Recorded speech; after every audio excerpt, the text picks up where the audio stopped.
Haleluya. Shalom, saudara semua yang terkasih di dalam Tuhan kita Yesus Kristus. Oleh karena keadaan yang tidak mengizinkan kita untuk beribadah bersama di dalam satu ruangan, dan kita kembali lagi beribadah secara online.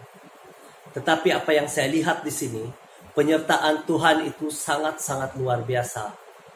Karena walaupun iblis menutup gedung gereja agar kita tidak dapat datang untuk beribadah bersama, tetapi Tuhan membuka setiap rumah untuk beribadah. Amin. Haleluya. Saudaraku yang terkasih di dalam Tuhan kita Yesus Kristus, kalau Tuhan sanggup menyembuhkan perempuan yang 12 tahun pendarahan, Allah yang membelah laut Tebrau agar umat Israel dapat menyeberang, dan Allah yang menjadi tiang awan pada waktu siang dan tiang api pada waktu malam. Dia juga Allah yang sama yang kita sembah pada hari ini, adalah Allah yang sanggup menyembuhkan dan menuntun kita melewati hari-hari yang sukar ini. Amin. Haleluya. Selamat beribadah. Tuhan Yesus memberkati kita semua. Amin.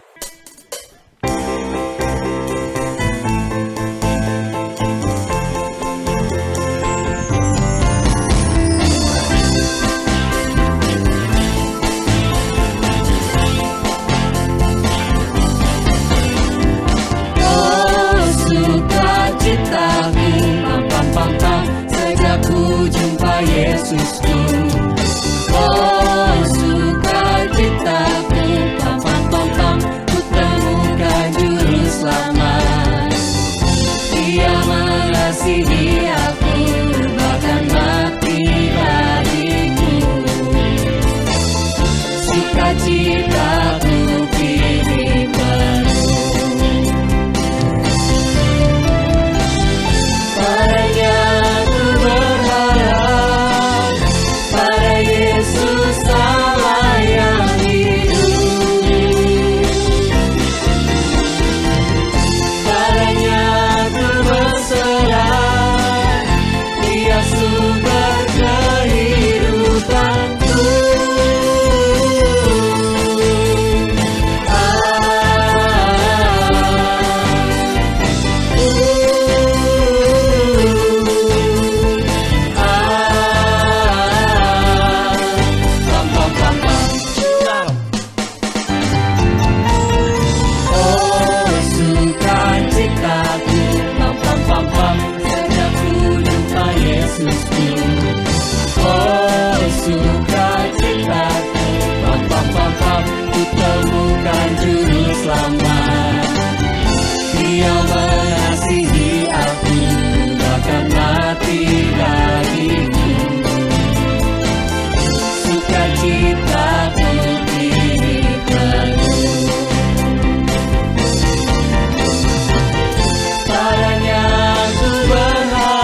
ajaib memulihkan umatnya.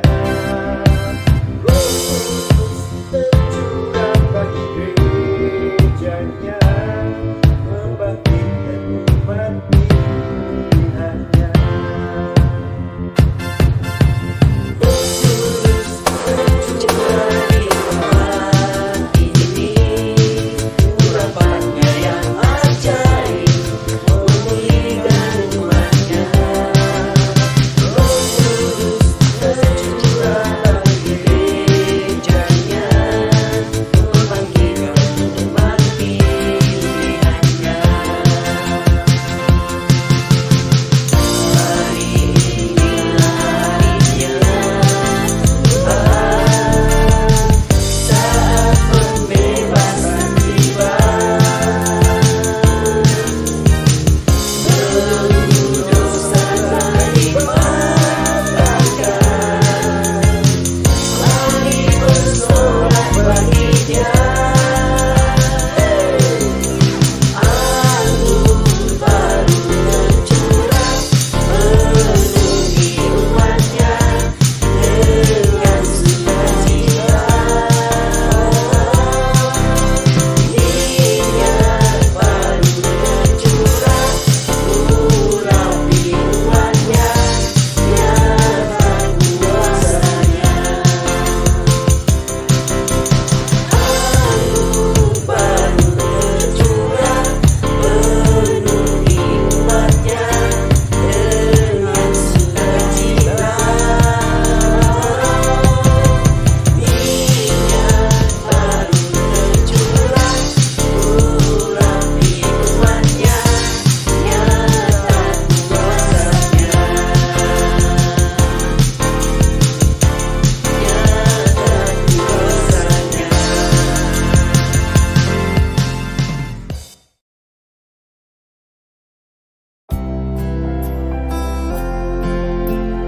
Biarlah roh-Mu yang hidup Tuhan memenuhi dalam setiap kami ya Tuhan, memenuhi kehidupan kami, bahkan menghidupkan roh kami.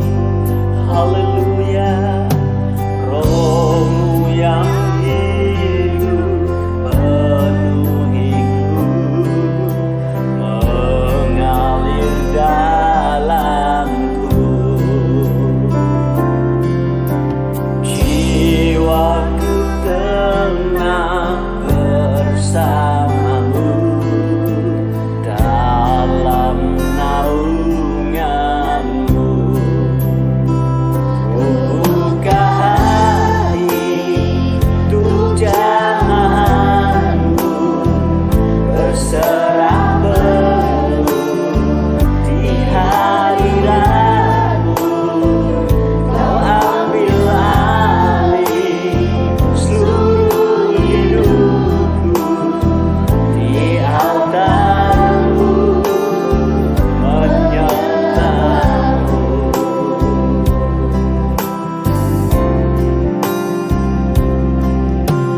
Roh-Mu yang kudus pulihkanku, Engkaulah damaiku.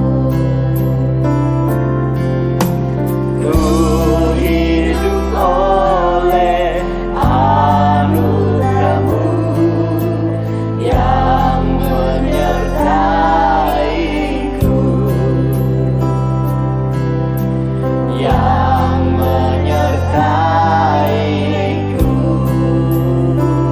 Buka hati untuk jamahanmu, berserah penuh di hadiratmu. Kau ambil alih seluruh hidupku, di altarmu menyembahmu. Haleluya.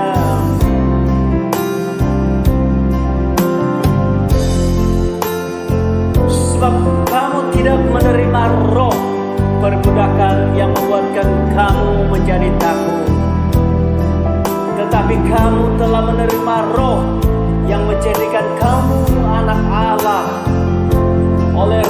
itu kita berseru, Ya Aba, Ya Bapa. Buka hati untuk jamahanmu, berserah penuh di hadiratmu. Kau ambil alih seluruh hidupku di altarmu, menyembahmu di altarmu, menyembahmu di altarmu, menyembahmu di altarmu,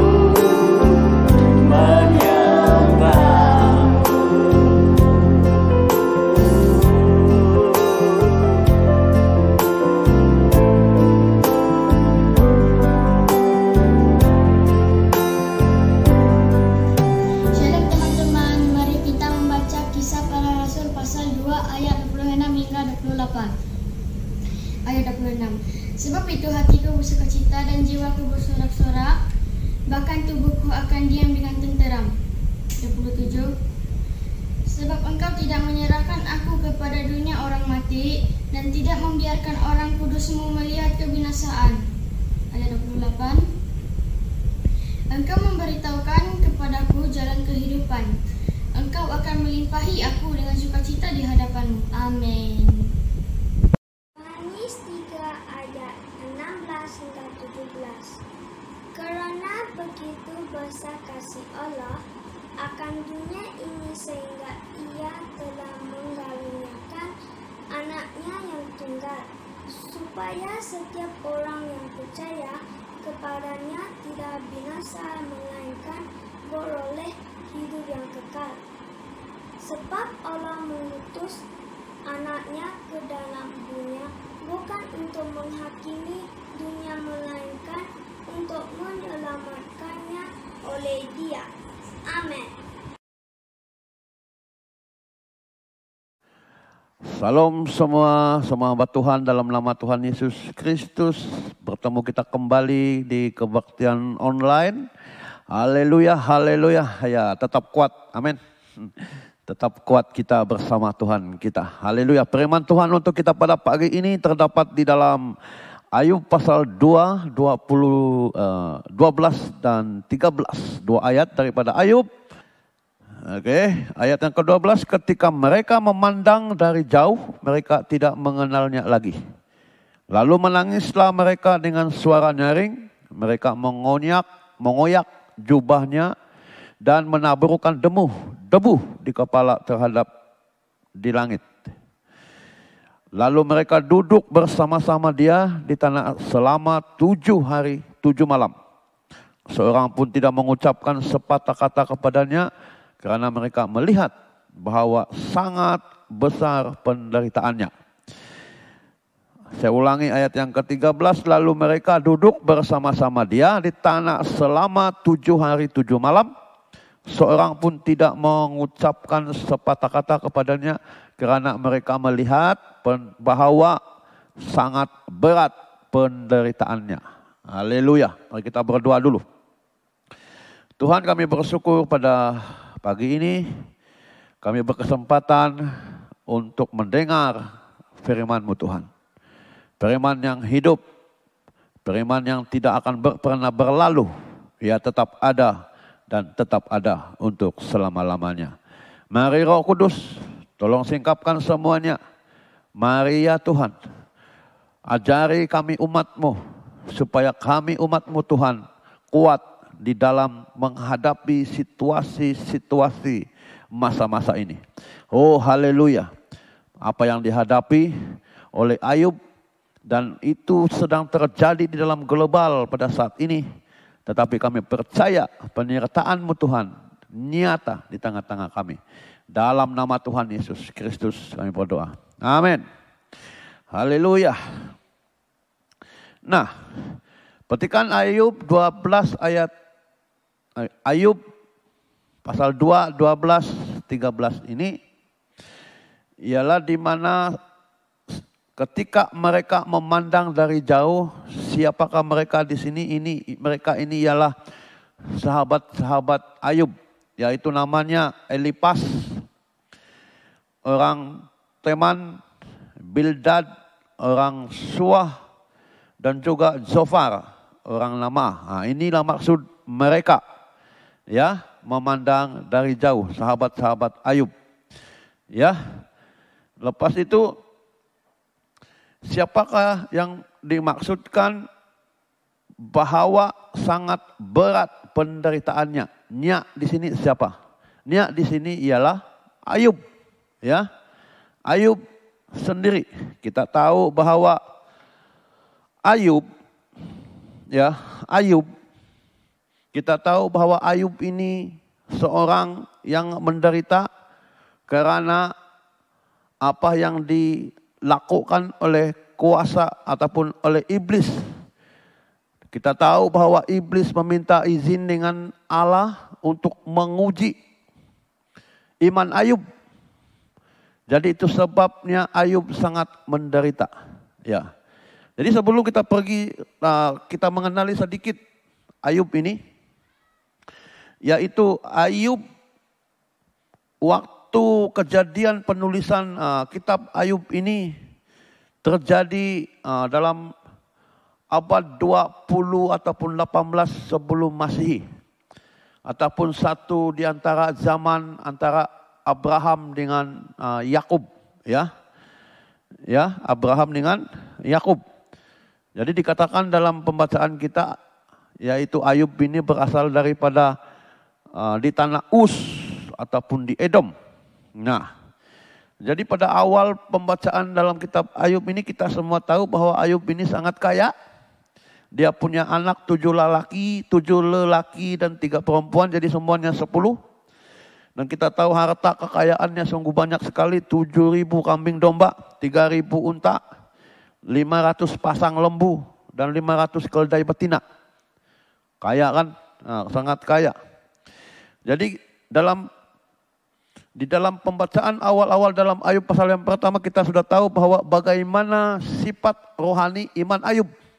Ya, ada 4 karakter iman ataupun sikap rohani Ayub yang ditulis dalam Alkitab, yaitu Ayub ini seorang yang saleh, ya, seorang yang saleh, dan dia juga seorang yang sangat jujur, dan dia juga seorang yang takut akan Allah, dan akhir sekali dia menjauhi kejahatan, ya, dia menjauhi kejahatan.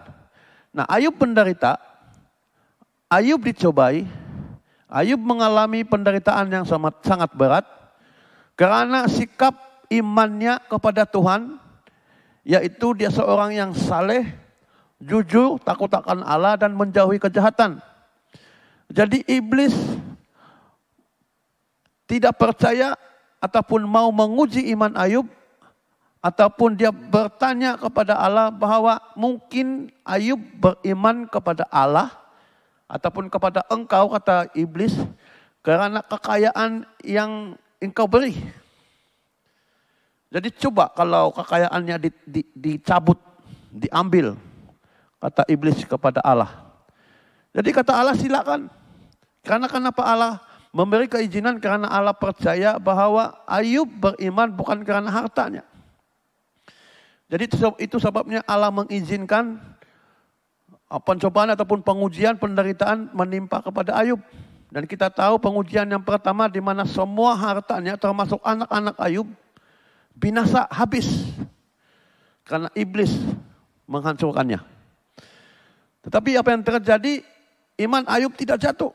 Dia tidak menolak Tuhan. Dia tidak bersungut-sungut di hadapan Tuhan. Dia tidak menyalahkan Tuhan. Jadi sekali lagi iblis datang kepada Allah bahwa Ayub akan menyalahkan engkau ataupun Ayub akan jatuh di dalam imannya kalau saya minta kulit, kata iblis. Jadi bermakna 2 kali iblis memberi ataupun mencobai dan membuat sesuatu di dalam hidup Ayub karena imannya kepada Tuhan. Jadi Tuhan pun sangat percaya dan sangat yakin kepada Ayub walaupun mungkin kulitnya diambil, kulitnya rosak. Tapi Tuhan percaya bahwa Ayub tidak akan meninggalkan imannya. Malah apa yang terjadi saudara seperti yang kita baca ayat yang ke-13 pasal yang ke-2 ini. Bahwa sangat berat penderitaan yang dialami oleh Ayub. Saudara dan saudariku yang saya kasihi dalam nama Tuhan. Tema firman Tuhan untuk pagi ini ialah iman menjawab penderitaan kita. Ya. Iman yang kita miliki itu mampu menjawab segala penderitaan yang kita alami. Jadi saudara dan saudara-saudari yang saya kasih dalam nama Tuhan, sekali lagi bahwa bukan rahasia lagi. Ya. Orang percaya, orang beriman, orang Kristen semuanya akan mengalami goncangan iman. Ya. Seperti Ayub, tidak ada kesalahan dengan Ayub ini. Dia begitu tulus, dia begitu saleh, dia menjauhi kejahatan, tetapi baru kita sadar sekarang ini, baru kita tahu ada satu rahasia di mana iblis sendiri yang akan meminta izin kepada Tuhan untuk menguji kita. Ya, iblis tak akan pernah puas hati sehingga dia akan memberi cadangan, dia akan meminta kepada Tuhan. Kalau iman kita itu, iman kamu itu, iman saya ini didasarkan, dimotivasikan oleh harta. Ataupun mungkin dengan kulit kita yang begitu cantik ini. Jadi siap-siap kita saudara dan saudari menghadapi penderitaan. Karena sebagai seorang pengikut Kristus harus siap menderita. Ya. Kenapa? Karena tanda bagi orang Kristen ataupun tanda menjadi pengikut Kristus ialah yang pertama mengasihi ataupun kasih. Kasih kepada Tuhan dan kasih kepada sesama. Dan tanda yang kedua ialah kita harus siap menderita. Siap untuk menderita. Ya, banyak dalam ayat-ayat firman Tuhan yang menyuruh kita untuk siap menderita. Harus rela melewati segala jenis penderitaan. Yohanes 15 ayat 18. Jikalau dunia ini membenci kamu, ingatlah bahwa ia telah lebih dahulu membenci aku. Kata Yesus. Daripada kamu. Ingatlah apa yang telah kukatakan kepadamu. Seseorang hamba tidaklah lebih tinggi daripada tuannya. Jikalau mereka telah menganiaya aku, maka mereka juga akan menganiaya kita semua. Lagi 1 Tesalonika pasal 3 ayat 3. Jangan ada orang yang goyang imannya karena kesusahan. Kamu sendiri tahu bahwa kita ditentukan untuk itu. Apakah dimaksudkan kita ditentukan untuk itu? Kesusahan. Ataupun penderitaan. Dalam bahasa Yunani, tilipsis. Sekali lagi, tilipsis. Jadi kita ditentukan untuk tilipsis. Kita ditentukan untuk penderitaan. Nah, Yohanes pasal 16 ayat 2. Kamu akan dikucilkan. Bahkan akan datang saatnya bahwa setiap orang yang membunuh kamu akan menyangka bahwa ia berbuat baik ataupun bakti kepada Allah. Jadi maksudnya kita ini menjadi sasaran. Kalau mereka menganiaya kita ataupun kalau mungkin mereka dapat membunuh kita, itu adalah satu pahala yang sangat besar bagi mereka. Sampai ke tahap itu saudara dan saudariku. Ya. Yohanes 16 ayat 33. Semuanya itu kukatakan kepadamu supaya kamu beroleh damai sejahtera dalam aku. Dalam dunia kamu menderita penganiayaan, tetapi kuatkanlah hatimu. Aku telah mengalahkan dunia. Jadi maksudnya Yesus telah memberitahu awal-awal kepada kita. Supaya kita bersiap sedia. Supaya kita tidak terkejut. supaya kita tidak kecewa dengan Tuhan. Itu sebabnya Tuhan memberitahu kepada kita harus kita siap mengalami tilipsis, penderitaan ataupun kesusahan besar. Haleluya. Haleluya. Nah saudara, tilipsis ini, penderitaan ini, kesusahan ini diizinkan Tuhan supaya kita bergantung sepenuhnya kepadanya. Ya. Supaya kita bergantung sepenuhnya kepada Tuhan. Tilipsis, penderitaan, kesusahan diizinkan Tuhan. Sekali lagi, supaya kita bergantung, berharap, ya, mencari sepenuhnya kepada Tuhan. Seperti gereja di Smyrna, Wahyu pasal 2 ayat 8 sampai yang ke-11. Kita tahu, saya pernah membahas tentang gereja di Smyrna. Gereja Smyrna ini kecil, gereja Smyrna ini miskin. Gereja Smyrna ini menderita karena mereka kaum minoriti, ya, agama mereka orang yang percaya kepada Tuhan, mereka yang paling kecil di tempat itu. Jadi mereka sepertinya dikucilkan, seperti mereka ini diasingkan, mereka dipandang remeh. Mereka itu sebabnya mereka menderita karena tidak ada sokongan, dihimpit dalam segala sudut. Tetapi semakin gereja di Smyrna dihimpit, ada penderitaan, mereka tekun kepada Tuhan. Mereka berharap penuh kepada Tuhan. Mereka semakin kuat dalam iman mereka. Mereka semakin tekun di dalam doa mereka. Mereka berharap kepada Tuhan. Semakin mereka ditekan, semakin mereka tekun. Semakin mereka dihimpit, semakin mereka begitu kuat di hadapan Tuhan. Jadi itu contohnya gereja itu, sebabnya gereja Smyrna antara satu daripada dua yang gereja yang masih kekal sampai saat ini. Daripada 7 yang dilihat oleh Yohanes di Pulau Patmos. Kenapa saudara? Karena mereka bertahan di dalam penderitaan yang mereka hadapi. Jadi marilah kita saudara dan saudariku, saat-saat masa-masa ini, ya, penderitaan memang sudah ada di depan mata kita. Bukan lagi di depan, kita sudah berada di dalamnya. Kita sedang melaluinya, malah kita sedang menikmatinya. Tetapi bertahanlah, kuatkanlah hati kita. Seperti apa yang kita bacakan tadi. Kuatkanlah hatimu, kata Tuhan. Ya, dan kita percaya kita akan tetap bersama dengan Tuhan. Seperti gereja di Smyrna. Amin.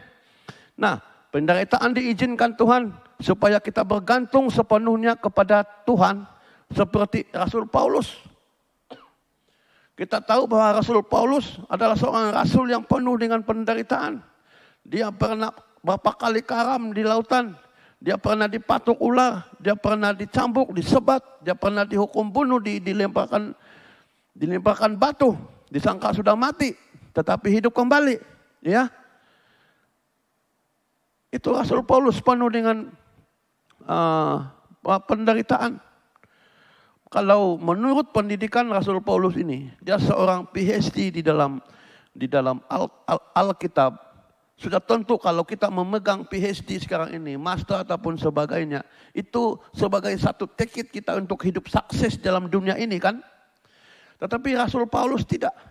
Dia daripada seorang sarjana.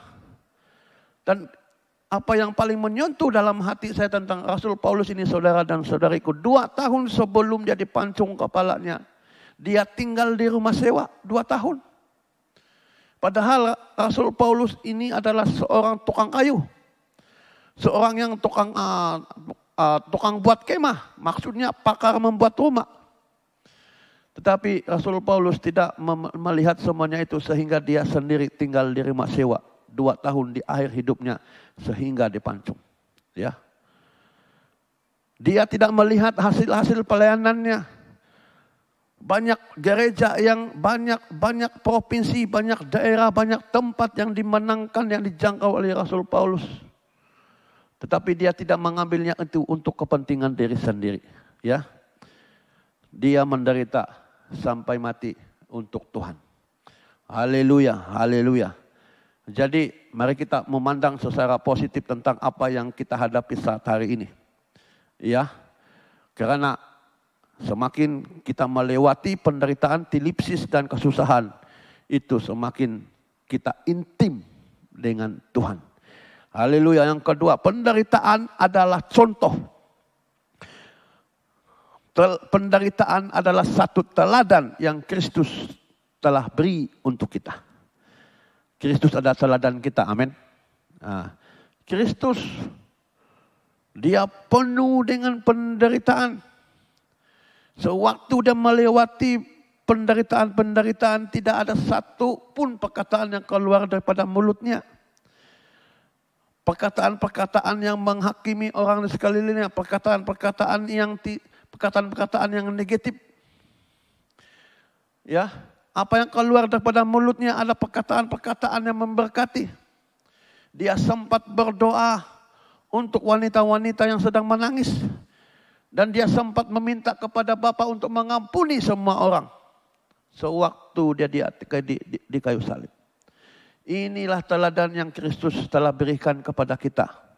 Karena kita harus belajar dengan teladan yang Tuhan telah tunjukkan kepada kita.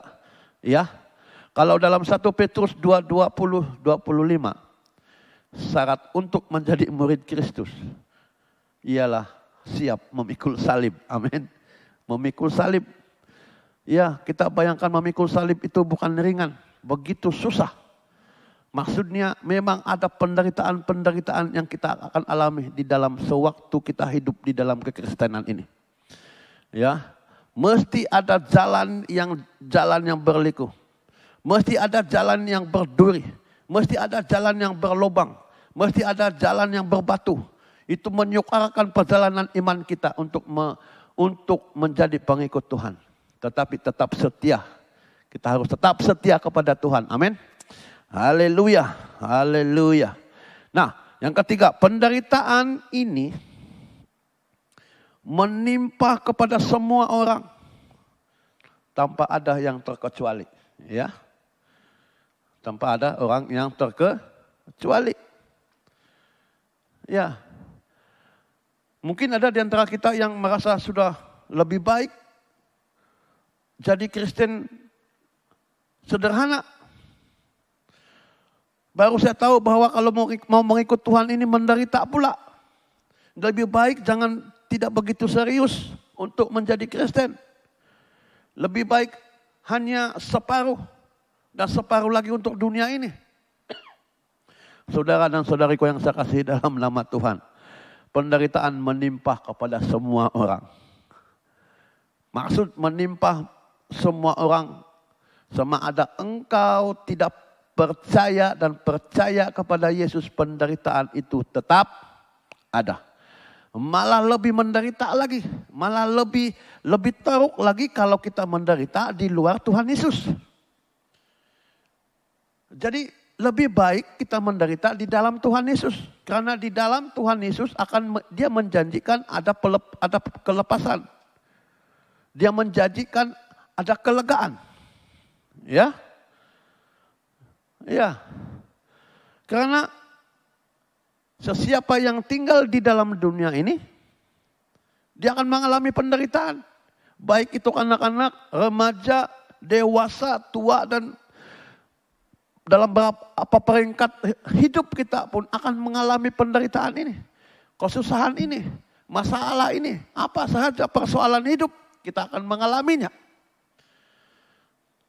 Karena ya, penderitaan itu ada, tinggal di bumi yang sama kita duduk saat ini. Jadi lebih baik mari kita bersama dengan Tuhan Yesus. Ya, karena Yesus akan berjalan bersama kita untuk sama-sama menghadapi penderitaan-penderitaan ini. Kalau di luar Tuhan Yesus, kita akan lebih teruk. Tidak ada jalan pelepasan. Kita ingat iblis membantu kita melewati pencobaan-pencobaan ataupun penderitaan ini. Jangan percaya dengan iblis. Jangan percaya dengan dunia ini. Karena iblis menurut Yohanes 10:10e mencuri, membunuh dan membinasakan. Itu saja karakter iblis. Itu saja yang mereka lakukan. Yang semuanya hanya tipu daya saja. Tapi akhirnya dia akan mencuri, membunuh dan membinasakan. Saudara dan saudara yang saya kasih dalam nama Tuhan Yesus Kristus. Jadi lebih baik bersama Tuhan. Ya. Lebih baik kita bersama Yesus. Ya. Yesus akan bersama. Yesus akan setia menemani kita untuk melewati di dalam perjalanan hidup ini. Nah, yang keempat, penderitaan membuatkan kita mengoreksi diri. Ya, penderitaan membuatkan kita mengoreksi diri. Ya, seperti Ayub ya tadi ya. Dia terlalu merasa dirinya terhina. Ya, Ayub merasa bahwa dia tidak berharga. Ya, Ayub merasa bahwa dia tidak memiliki apa-apa lagi. Ya, tetapi walau sehina-hina pun kita, walaupun kita menganggap bahwa kita ini tidak berharga, walaupun mungkin kita seakan-akan bersalah, berdosa karena penderitaan itu, tetapi kita langsung tidak memahami apa rencana Tuhan di dalam hidup kita. Seperti Elia, selepas dia membunuh Nabi Baal 420 itu, saudara dan saudariku, maka Izebel mengancam membunuh kepada Elia. Dan akhirnya pernah Elia menyatakan kepada Tuhan supaya nyawanya diambil. Ya, dia sangat menderita, dia sangat takut karena Izebel mengejar dia. Sehingga dia berkata kepada Tuhan, Tuhan ambillah nyawaku. Tetapi pada saat-saat itu dia sadar bahwa sesungguhnya perjalanannya, pelayanannya, tugasnya masih jauh lagi. Ya, nah begitu juga dengan kita saudara dan saudariku. Bahwa apabila kita berada menghadapi sesuatu penderitaan, kita akan mula mengoreksi diri kita. Ya, mula kita memikirkan bahwa kita mula mendekat kepada Tuhan. Kita sadar bahwa apabila kita menghadapi penderitaan, kita mula berteriak kepada Tuhan. Kita mula memanggil nama Tuhan. Baru kita sadar bahwa kita tidak mampu. Baru kita ingat bahwa kita tidak boleh berbuat apa-apa. Baru kita ingat bahwa semua yang ada di sekeliling kita tidak ada satupun yang dapat mampu membantu. Dan apa yang kita kecap, apa yang kita sudah kecapi, dan apa yang sudah kita miliki seakan-akan tidak berguna lagi. Dan disitulah kita merendahkan diri di hadapan Tuhan. Disitulah kita mula mengatakan kepada Tuhan, oh Tuhan, ini aku, tolong aku. Jadi penderitaan sesungguhnya saudara, itu membuatkan kita mengoreksi diri di hadapan Tuhan. Haleluya, haleluya. Jadi saudara dan saudariku, saya percaya kita masing-masing ada penderitaan. Ada persoalan yang kita alami, ada jalan yang berliku yang kita alami saat ini. Ada waktu yang pahit, manis dan segalanya. Bagaimana cara kita untuk menghadapi semuanya itu saudara dan saudari. 1 Tesalonika pasal 5 ayat 18. Mengucap syukur. Kita harus mengucap syukur. Amin. Kita harus mengucap syukur dalam semua yang kita alami saat ini. Ya. Karena mengucap syukur saudara sama seperti doa orang-orang percaya. Kalau kita berdoa, ada kuasa. Ya. Kalau kita menaikkan pujian penyembahan, kota Yeriko diruntuhkan. Dan kalau kita mengucap syukur, itu dapat menarik kuasa Allah. Sepertinya menarik tangan Allah itu supaya menaungi kita, memberkati kita. Itulah kekuatan mengucap syukur. Saudara dan saudariku yang saya kasih dalam nama Tuhan. Roma pasal 12 ayat yang ke-12.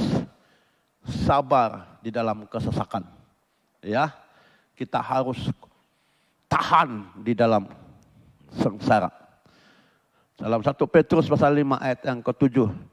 Kita serahkan semuanya melalui doa kita kepada Tuhan. Amin.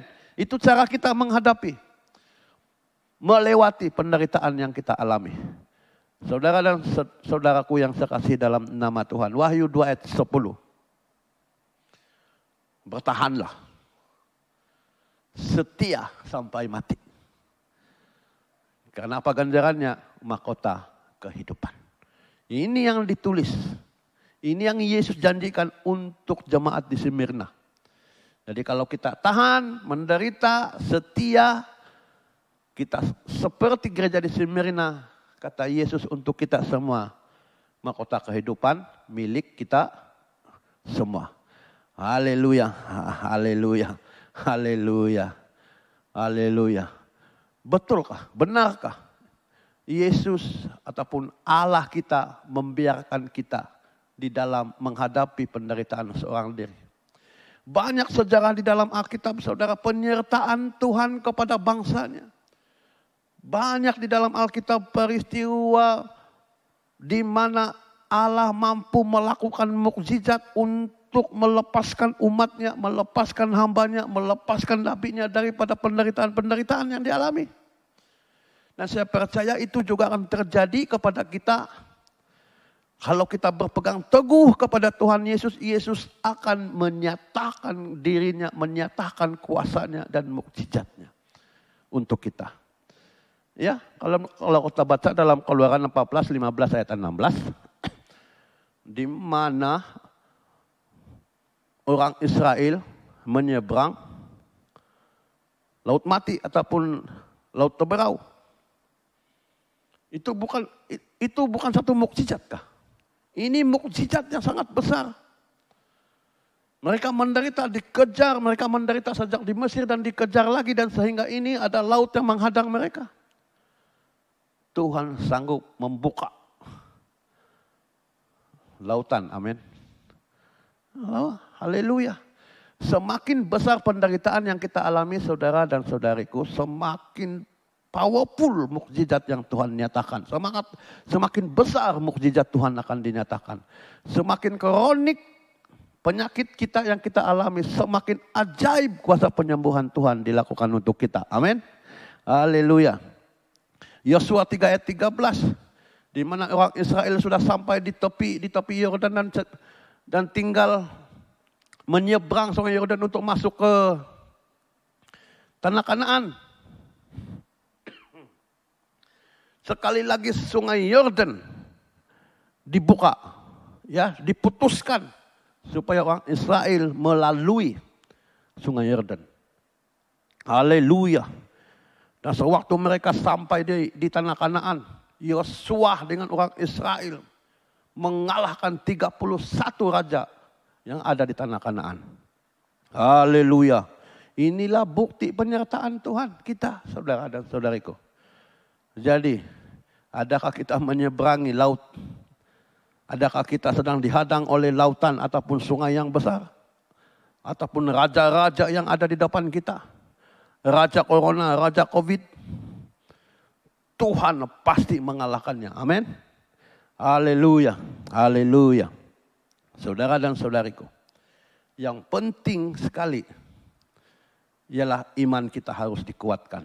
Amin. Haleluya. Kita ada sasaran kehidupan iman kita.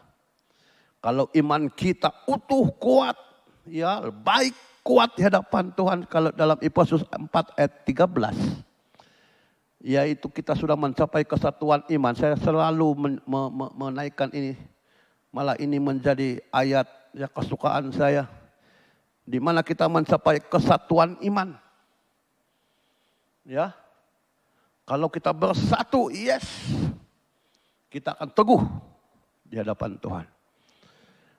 Kita memiliki pengetahuan yang benar tentang Yesus. Kedewasaan penuh dalam iman ini, kepercayaan ini, dalam pengetahuan ini kepada Tuhan.